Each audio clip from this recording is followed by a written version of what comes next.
네, 에녹 프로젝트 10주간의 동행 세 번째 날 여러분과 함께 동행할 수 있어 행복합니다. 오늘도 에녹의 축복이 여러분의 삶과 가정의 축복이 되기를 주님의 이름으로 소망합니다.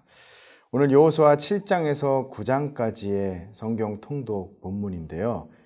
제가 오늘 여러분과 나누고 싶은 말씀은 8장 35절 말씀입니다. 저랑 같이 한번 읽어볼까요? 모세가 명령한 것은 여호수아가 이스라엘 온 회중과 여자들과 아이와 그들 중에 동행하는 거류민들 앞에서 낭독하지 아니한 말이 하나도 없었더라. 아멘. 여러분 다 알고 계시다시피 지금 여호수아는 여리고성에서 승리하고 이후에 바로 이어진 아이성 전투에서는 큰 대패를 한 상황입니다. 하지만 하나님께서 모든 상황 가운데 다시 한번 기회를 주셔서 이 아이성 전투에서 다시 승리한 이후에 여호수아가 한 일은 바로 여기 나와 있는 모든 사람들과 함께 모세의 율법을 낭독한 것, 바로 이것입니다. 오늘 그 부분에 대해서 함께 나누면서 은혜를 좀 나눠볼까 합니다. 애굽에서 400년 종살이 하다가 탈출한 이스라엘 백성에게 하나님께서 하신 첫 번째 일은 바로 그들에게 모세를 통해서 율법을 건네주는 것이었습니다. 그때 이후로 이스라엘 백성은 하나님과 동행할 수 있는 방법을 알게 된 것입니다. 바로 말씀을 쫓아 살아가는 것, 이전에 고대 근동에 있던 신들을 통해 나타냈던 세계관들과 가치를 다 멀리하고 하나님의 율례와 규례와 말씀을 쫓아 살아가는 그들의 삶의 정체성을 바로 세우는 것, 그것이 바로 모세 때 이어진 사명이었고 그것을 바로 건네받은 여호수아의 사명이기도 했습니다. 그리고 여호수아는 모세와 같이 하나님과 동행하는 것이 정말 전쟁의 승리의 비결임을 확실하게 알고 있던 정말 유능한 리더였습니다. 그럼에도 불구하고 이 여호수아와 여호수아 군대가 저희가 서두에서 말씀드린 이 아이성 전투에서는 패배했죠.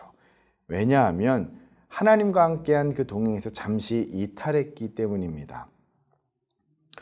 함께 걷고 있다고 모두 다 동행이라고 부를 수는 없을 거예요. 이렇게 볼 수 있을 것 같아요. 어느 부부가 손을 잡고 이렇게 걸어가고 있습니다. 어느 부부가 손을 잡고 다정하게 걸어가고 있다면 멀리서 지켜보는 사람은 와, 참 다정하다. 저 둘이 부부로서 행복한 동행을 하는구나 생각할 수 있을 것입니다. 근데 조금 더 깊이 들어가 보니 좀 다른 거예요. 함께 손을 잡고 같은 방향으로 걸어가고 있지만 속마음과 가치와 생각은 전혀 달랐던 거예요. 여보, 나는 저기 있는 저 큰 나무가 너무 좋아, 멋있어 보여 라고 이야기하자 남편이 아내가 바로 이렇게 얘기하는 거예요. 나는 저거 너무 별론데, 나는 오히려 저기 작게 피어 있는 저 형형색색의 아름다운 색깔을 입고 있는 저 작은 꽃이 너무 좋아 보여. 서로가 이야기하고 좋아하는 바를 얘기했지만 너무 다른 거예요. 생각도 다른 거예요. 둘이 손을 잡고 있지만 서로 생각하는 것과 바라보는 것이 다 다른 거예요. 그걸 우리가 이거를 동행이라고 부를 수 있을까요? 멀리서 볼 때 이것은 동행이지만 아까 멀리서 지켜보던 사람이 조금 더 가까이 와서 봤다면 이것은 동행이라고, 조금 더 구체적으로 설명하면 진실한 동행이라 부르기는 어려울 것입니다. 에녹이 하나님과 동행했다라고 이야기할 때 이 동행이 어떤 의미일까요? 그냥 하나님이 하는 것처럼, 하나님이 좋아하는 것을 하는 것처럼 하는 그 동행이었을까요? 아니면 정말 하나님이 바라보는 것을 바라보고 하나님이 싫어하는 것을 싫어하고 하나님이 듣고자 하는 것을 듣고자 했던 그 진심 어린 마음이 늘 동반됐던 동행이었을까요? 그래서 성경은 이렇게 이야기하죠. 하나님이 에녹과 동행함에가 아니라 에녹이 하나님과 동행함에. 에녹이 하나님과 그 발걸음을 맞추기 위해서 얼마나 부단히 노력을 했을까? 그 에녹의 동행을 하나님께서는 진실한 동행으로 여겨주셨던 것입니다. 다시 여호수아의 이야기로 돌아가 볼까요? 아이성 전투에서 실패한 여호수아는 다시 하나님께 손을 붙잡습니다. 잠시 이탈되었던 마음도 다시 원위치로 돌려놓았고요. 그제서야 하나님께서는 여호수아에게 다시 전쟁의 승리를 약속하셨고 그 결과가 아이성 전투에서 대승으로 나오게 됐습니다. 여기에서 동행하는 사람의 특징이 또 나오는 것 같아요. 이렇게 전쟁을 했을 때, 승리했을 때, 와, 이제는 승리했다라고 하면 이 승리의 도취감에 빠졌을 것 같지만 여호수아는 그렇게 하지 않았어요. 여호수아는 전쟁이 끝난 이후 바로 시행한 것이 있습니다. 바로 전쟁이 끝나자마자 바로 에발산에 제단을 쌓아놓습니다. 그리고 6지파씩 나누어서 한쪽은 에발산에, 한쪽은 그리심산에 서게 합니다. 전쟁이 끝난 이후 바로 이렇게 한 것이에요. 그 후에 여호수아가 율법책에 기록된 모든 것대로 축복과 저주하는 율법의 모든 말씀을 낭독하였으니,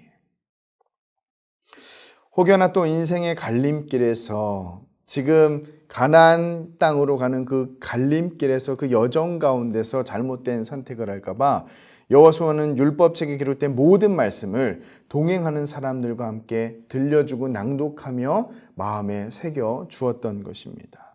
여호수아는 전쟁의 승패에 연연하지 않았던 거예요.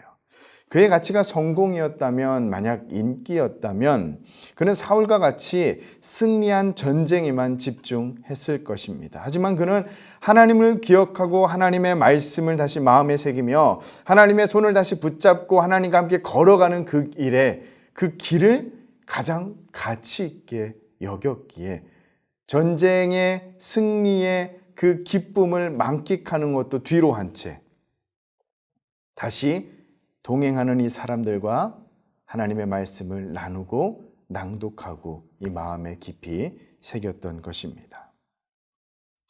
신약 성경에 쓰인 단어 중에 페리파테오라고 하는 단어가 있어요.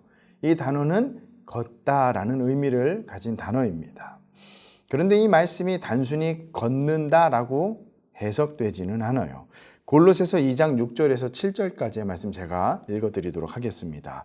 그러므로 너희가 그리스도 예수를 주로 받았으니 그 안에서 행하되 그 안에서 뿌리를 박으며 세움을 받아 교훈을 받은 대로 믿음에 굳게 서서 감사함을 넘치게 하라. 여기 6절에 그 안에서 행하되 라고 하는 단어 중에 행하다 라고 하는 단어가 바로 이 페리파티오, 걷다 라고 하는 단어와 동일 단어입니다. 곧 예수님을 주님으로 받고 내가 주님과 함께 걸어가는 것, 그것을 이 신약에서는 하나님의 말씀을 행한다라는 의미와 동일선상에 둔 거예요. 참 시적 언어 같죠. 하나님의 말씀을 행하세요. 그대로 행할 것입니다 라고 표현해도 충분한데 하나님과 함께 걷는다라고 표현한 거예요. 그것 우리가 동행이라고 할 때 그 동행의 구체적인 의미가 무엇이냐면 하나님의 말씀을 따라 행하는 것, 그것이 바로 하나님의 손을 붙잡고 함께 걷는다는 것, 그것과 동일한 의미라는 것입니다. 그래서 ESV 영어 성경은 이걸 그대로 번역을 했어요. Therefore, as you received Christ Jesus the Lord, so walk in him. 네가 예수 그리스도를 주로 받았으니 그렇기 때문에 그 안에서 그와 함께 걷는구나, 걸어라 라고 이야기하고 있다는 겁니다. 주님과 발을 맞추며 걷는다는 그 동행 참 행복한 것이지요. 근데 주님의 걸음을 무서워하고 거리끼는 경우도 있어요. 창세기 3장 8절에 그들이 그날 바람이 불 때 동산에 거느시는 여호와 하나님 소리를 듣고 아담과 그의 아내가 여호와 하나님의 낯을 피하여 동산 나무 사이에 숨은지라 라고 나와 있습니다. 이 히브리어를 헬라어로 번역한 70인역 성경에 보면은 이 하나님께서 동산에 거느시다라고 하는 단어도 아까 말한 단어와 같은 똑같이 페리파테오라고 하는 단어를 사용합니다. 곧 어떤 상황에서는 하나님과 걷는 것이 행복하고 즐겁지만 어떤 상황에서는 하나님이 걷고 하나님과 함께 걷는 것이 두려워서 피하는 경우도 있다는 거예요. 늘 우리의 삶 가운데서는 이 갈림길이 나온다는 겁니다. 오늘 여러분의 삶에도 이 갈림길이 분명히 존재할 것입니다.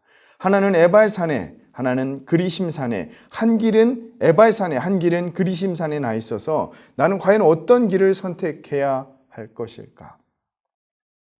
그때 만약 내가 하나님의 말씀을 쫓아 그 나침반과 같은 것을 계속 쫓아 걸어왔다면 신명기에는 그리심산이 축복이라고 나오거든요.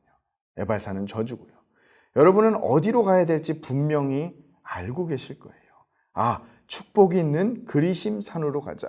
하나님의 말씀을 쫓아 살아가는 하나님의 복이 있는 여호와의 율법과 규례와 안식이 있는 그 가운데 평안이 있는 형통한 길로 가자. 바로 선택할 수 있을 것입니다. 하지만 만약 여러분이 이 나침반과 같은 하나님의 말씀과 규례와 율법이 없다면, 그것을 사랑하지 않는다면, 그것을 쫓아 살아오시지 않았다면 오늘 하루 결정하는 그 순간 가운데서 나는 어느 길을 선택할지 혼란스러울 것이고, 자칫 잘못하다가는 이 여호수아가 아이성 전투에서 실패했듯이 우리 인생의 전투에서도 실패하게 될 것입니다. 사랑하는 더 사랑의 교회 성도 여러분, 오늘 여러분의 인생길 가운데 그 갈림길, 에발산과 그리심산의 그 갈림길 가운데서 여러분은 나침반을 이미 갖고 계세요. 에녹과 같이 동행하고 하나님의 손을 지금까지 붙들어 오셨습니다. 그렇기 때문에 절대 하나님의 저주가 있는 그 길로 가시지 않을 거라 믿습니다. 혹 지금 아직도 하나님의 손을 붙드는 것이, 하나님과 동행하는 것이 두렵다면 지금 다시 말씀을 보고 기도하며 하나님과 동행하시기를, 그래서 오늘 하루 그 주님과 동행하는, 하나님과 함께 발걸음을 맞추어 걷는 것이 행복하고 가장 즐거운 일임을 깨닫는 저와 여러분이 되기를 주님의 이름으로 소망합니다. 기도하시겠습니다. 하나님 감사합니다.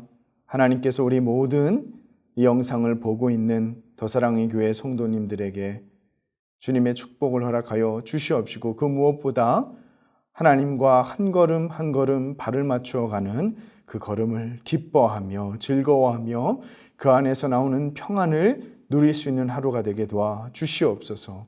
우리 인생길에는 늘 갈림길이 있습니다.